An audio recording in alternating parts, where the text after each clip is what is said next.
All right, guys, check this out. So I ended up getting another unit, and let me go and grab the box real quick and let you take a look at the, hey, doggies. Hey, doggies.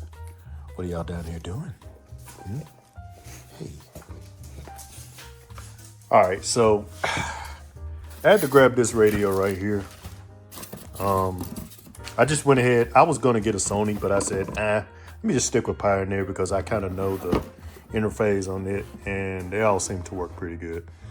I've had that radio that I've got in there for about a year now. And, of course, I got it from Amazon. No warranty or anything like that. But what's ended up happening with that radio specifically that I have in my Trailblazer is that it'll be on maybe for an hour, and then it starts shutting off. And shutting off, coming back on, shutting off, coming back on. And then till all of a sudden it just won't shut on anymore. So I ended up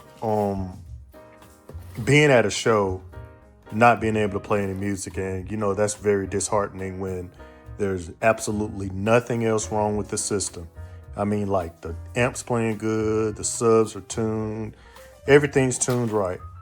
And then it turns around and the radio fails. But, and I've been troubleshooting, trying to figure out what it is. And I just think it's just something internal in the radio that's not working properly. So I ended up getting this one. Now, this was a multimedia radio, which I should have gotten in the first place. It's very light. Everything that's on here, 4-volt pre-outputs, is the same as that one on that one. And the interface in this one is exactly the same. So in my mind, I'm thinking since it's still got a 4-volt pre-output, I shouldn't have to do any immediate tuning. Just because you tune the system to basically the source. So if the source is still showing 4-volt, I should be okay. But to check that theory, I'll just go back there and kind of check what the voltage is putting out right now, and then compare it to that one. And if they're both, in tolerance, I'll just keep it the same. But I'm going to do some more upgrades anyway, so I'm not really that worried about it.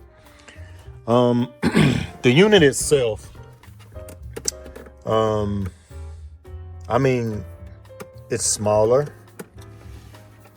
because this one has a CD player. So you see, like that, I won't need all of this box. So, and this will basically kind of fit closer. So what I'm going to do is I'm going to go over here to my machine. I'm going to take this loose, label my RCAs. Oh, and another good thing about, using the Pioneer radio is the harness the same. Now, let's just say I did have a harness issue, which I don't think it is. Like I said, I was wiggling it around and all this, that, and the other, and it just wasn't doing nothing. So if I actually have a harness issue, then I'll know. And then I can turn around and just, well, I'm not going to send this back. It was real cheap. But I'll just have an extra radio. So like a just in case. So this one fits right into here. And that's the beauty of having, the same radio, same interface, everything, all the settings the same. Nothing's different. The input's the same. I don't use the radio. Fans right here. Let's look what a fan is on this one, because somebody did mention, see, it's getting, and see how I got the gap in there? It's definitely not overheating. So no reason for me to make this thing any bigger this way. But yeah, there's plenty of space in there for this radio to breathe. So that definitely wasn't it. I digress. Let me go over here and take a measurement of this, get this off of here, get this radio out, and go ahead and get it cut. All right, so take a look at the size comparison again, guys. Yeah, it's basically half the size of, regular CD player style radio. I had this on the back of here, the old ground, the RCA thing that works a lot of times.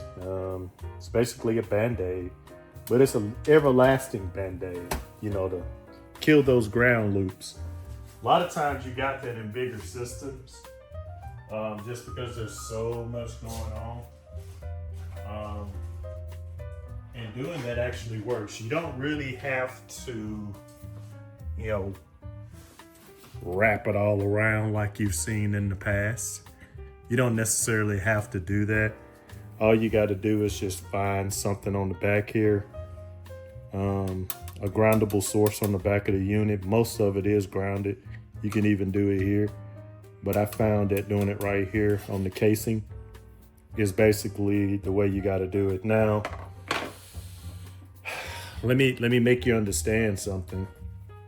That whenever you take the unit out of a vehicle, like the factory unit, and use, cases or whatever the case may be, let's go back to basics. Radio itself basically is grounded to the chassis. And you lose that whenever you use the plastic kits. I don't know why that these things haven't been addressed, and everybody tried to just do all other kind of stuff, to try to make things work. When all you got to do is go back to the basics. Your radio's got to be grounded to the chassis. And if you're like me and you're taking this out, well, it's got to be grounded somewhere, right? So basically, the antenna's got to be grounded because sometimes that will introduce noise. So it's just several things that you can't forget to do whenever you're messing around with your unit. Those are some of the things that I found are simple fixes. Also, running your RCAs as far away from your power wire as possible. That's another thing. But it all really goes down to the ground. That's usually what it is. It's always something to have to do with the ground. If you're interested in wanting a piece of the hardest Trailblazer, let me know. You can get this box. All you'll have to do is pay for shipping.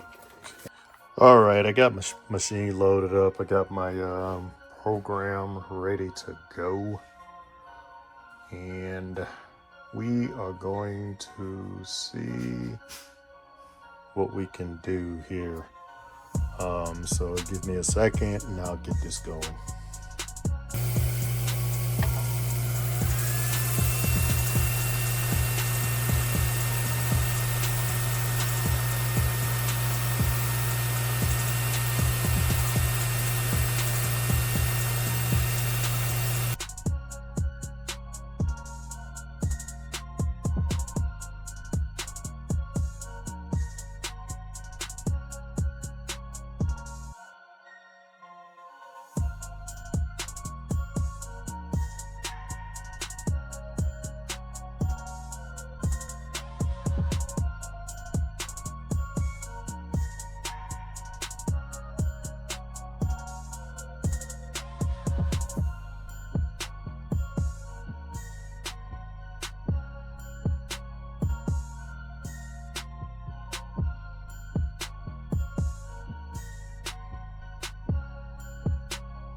All right, so this one just needs to be glued together.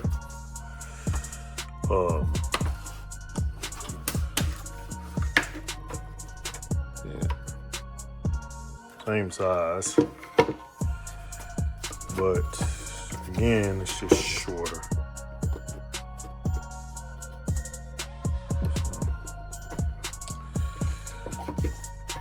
Cut a little bit of that off.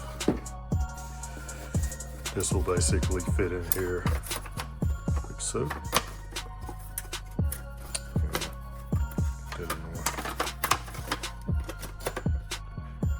that. And there is plenty of room.